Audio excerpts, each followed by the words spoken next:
हम सब बचपन से शाहरुख और सलमान की मूवीज देख के बड़े हुए हैं, है ना। थिएटर्स में सीटियाँ, whistles, first day first show, ये सब आपकी और हमारी मसल मेमोरी का हिस्सा है। लेकिन आज इंडियन सिनेमा किसी एक सुपरस्टार पर डिपेंडेंट नहीं है। गेम इवॉल्व हो चुका है गाइस। आज का गेम है सिनेमैटिक यूनिवर्सेस का। जी हाँ, आपने सही सुना।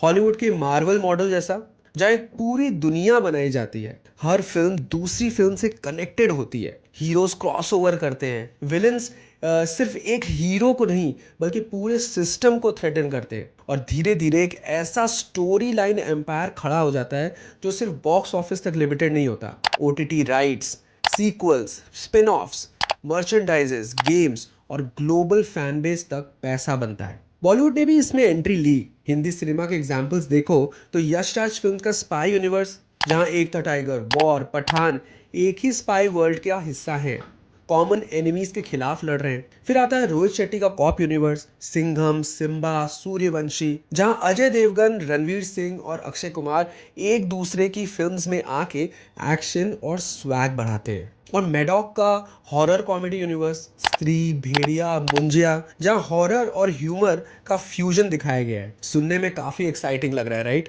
पर यहीं पे एक प्रॉब्लम शुरू हो जाती है। ये एक्साइटमेंट सिर्फ सरफेस लेवल पे है गाइस। अंदर जाके जब आप सिस्टम को एनालाइज करते हो तब पिक्चर बिल्कुल क्लियर हो जाती है। बॉलीवुड के सिनेमैटिक यूनिवर्सेस स्टार पावर के चक्कर में फंस गए हैं, हाई बजट्स के बोझ के नीचे दब रहे हैं, और सबसे बड़ी बात, उनके पास एक क्लियर लॉन्ग टर्म विजन ही नहीं है। और इसके exact opposite south Indian cinematic universe काफी अच्छा कर रहे हैं, जैसे लोकेश कनगराज का एलसीयू और प्रशांत वर्मा का पीवीसीयू। स्मार्ट प्लानिंग, कंट्रोल्ड बजट्स और सिंगल डायरेक्टर विजन के साथ ना सिर्फ इंडियन सिनेमा को डोमिनेट कर रहे हैं बल्कि ग्लोबली भी शॉक वेव्स क्रिएट कर रहे हैं। तो फ्रेंड्स, आज के इस वीडियो में हम कोई सरफेस कंपैरिजन नहीं करने वाले। हम डीप डाइव करेंगे बॉलीवुड के सिनेमैटिक यूनिवर्सेस के बारे में, कहां और क्यों फेल हो रहे हैं वो, साउथ के यूनिवर्सेस कैसे और क्यों जीत रहे हैं, आरओआई का सॉलिड प्रूफ देंगे और फ्यूचर प्रिडिक्शंस करेंगे, ताकि एंड तक आपके दिमाग में ये क्लियर हो जाए और एक भी डाउट नहीं बचे कि इंडियन सिनेमा का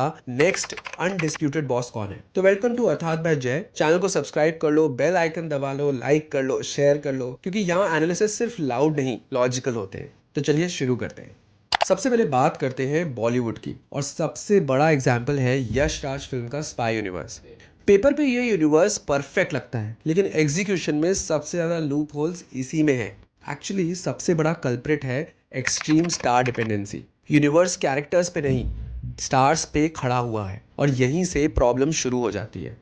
इसकी अगर जर्नी देखो तो 2012 में आई एक था टाइगर, सलमान खान, एक solid stand alone spy thriller movie थी ये। फिल्म ने इंडिया में 300 करोड़ प्लस कमाए मास अपील के साथ। 2017 में टाइगर जिंदा है आई, जो कनेक्टेड तो थी लेकिन अभी तक कोई यूनिवर्स कॉन्सेप्ट नहीं था, सिर्फ एक फ्रेंचाइज थी। 2019 में वॉर आई, ऋतिक रोशन और टाइगर श्रॉफ के साथ। एक्शन का एक नेक्स्ट लेवल था ये movie. 475 crore plus world wide कमाए इन्होंने, लेकिन फिर भी ये अभी भी एक स्टैंड अलोन ब्लॉकबस्टर ही थी। यूनिवर्स का कोई भी ब्रांडिंग नहीं था, कोई रोड मैप नहीं था।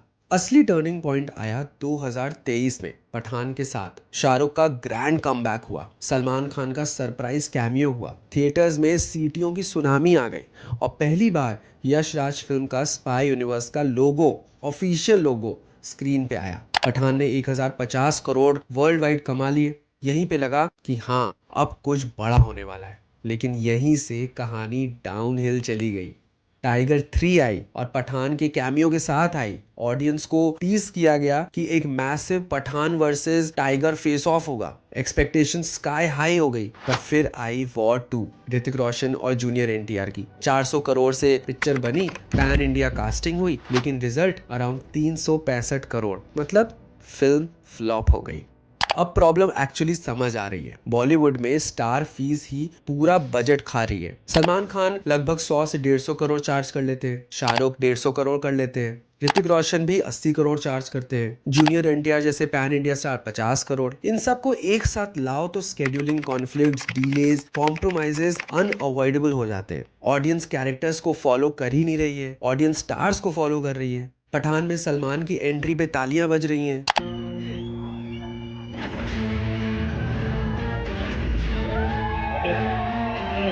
वॉर 2 में दो हीरोज को बैलेंस करने के चक्कर में स्टोरी और एक्शन दोनों कॉम्प्रोमाइज हो जा रहे हैं।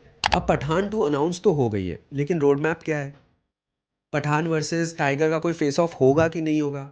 सब कुछ स्पेकुलेशन और फैन थ्योरीज पे चल रहा है। और ये सिर्फ यश राज फिल्म्स की प्रॉब्लम नहीं है। 2025 के एंड तक इंडिया में 10 से ज्यादा सिनेमैटिक यूनिवर्सेस एक्टिव या सेमी एक्टिव स्टेज पे हैं। Yash Raj films spy universe, Rohit Shetty cop universe, Maddock horror comedy universe, HIT verse, LCU, PVCU, कल्कि, 2898, KGF, ब्रह्मास्त्र एस्ट्रावर्स और वेब सीरीज यूनिवर्सेस जैसे फैमिली मैन और फर्जी का एक कनेक्ट है। नंबर्स इंप्रेसिव लग रहे हैं, राइट? पर ग्राउंड रियलिटी ब्रूटल है। ज्यादातर बॉलीवुड सेंट्रिक यूनिवर्सेस का रिलीज कैलेंडर कोलैप्स हो चुका है। अपकमिंग फिल्म्स का कोई भी क्लियर अपडेट नहीं है और कुछ तो ऑलमोस्ट बंद होने के स्टेज पे है। इसका परफेक्ट एग्जांपल है रोहित शेट्टी का कॉप यूनिवर्स। 2011 में सिंघम से शुरू हुआ ये यूनिवर्स, मास कॉप ड्रामा हुआ, 100 करोड़ प्लस हिट फिल्म थी ये। फिर सिंघम रिटर्न आई, फिर 2018 में सिम्बा, जहां पहला प्रॉपर क्रॉसओवर था पर कोई स्टोरी से नहीं था। 2021 में सूर्यवंशी के साथ फुल यूनिवर्स का अनाउंसमेंट हुआ, लेकिन 2024 का सिंघम अगेन, अजय, अक्षय, रणवीर, दीपिका, करीना, इतना बड़ा स्टार कास्ट, 340 करोड़ का बजट और 400 करोड़ भी नहीं कमा पाई। Profit margin negligible. प्रॉब्लम क्या थी? एक ही डायरेक्टर, एक ही tone, same action beats, no fresh writing team. Amazon prime की इंडियन पुलिस फोर्स जो इसी यूनिवर्स का पार्ट है, वो भी फ्लॉप हो गई। ऑडियंस को रेपिटेशन दिखने लगा। अब कंट्रास्ट समझो साउथ के साथ। लोकेश कनगराज का LCU, ये यूनिवर्स रैंडम नहीं था, प्लान था डे 1 से। 2019 में कैथी आई, 15 से 20 करोड़ के बजट की सर्वाइवल मूवी थी ये। नो सॉन्ग्स, नो ग्लैमर, सिर्फ स्टोरी, और result 100 crore plus business. Drug cartel villains का इंट्रोडक्शन हुआ। 2022 में विक्रम आई, कमल हसन और रोलेक्स विलन था उसमें, 430 करोड़ वर्ल्ड वाइड। 2023 में लियो आई विजय के साथ, 475 करोड़। हर फिल्म इंडिविजुअली स्ट्रॉन्ग और यूनिवर्स में organically connected. Central thread same था, ड्रग्स एम्पायर, और रोलेक्स था उसमें मास्टरमाइंड। इनका अपकमिंग लाइनअप भी काफी स्ट्रॉन्ग है। कैथी 2, विक्रम 2 और रोलेक्स विलेन की एक stand alone movie. Lokesh single vision को ओवरसी करते हैं, स्टार्स उस विजन को फॉलो करते हैं और उसी के अराउंड रोटेट करते हैं। ईगो क्लैशेस नहीं होते, स्केड्यूलिंग का ड्रामा नहीं होता, फैन थ्योरीज ही मार्केटिंग बन जाती है। ये होता है प्लानिंग। PVCU भी कुछ कम नहीं है। हनुमान 30-40 करोड़ के बजट पे बनी, 350 करोड़ क्रॉस कर दी। Grounded VFX, mythology based super hero. Upcoming इसकी अधीरा, जय हनुमान, महाकाली ऑलरेडी नोटेड है। Low budget high ROI model में एक्सट्रीम पोटेंशियल दिख रहा है।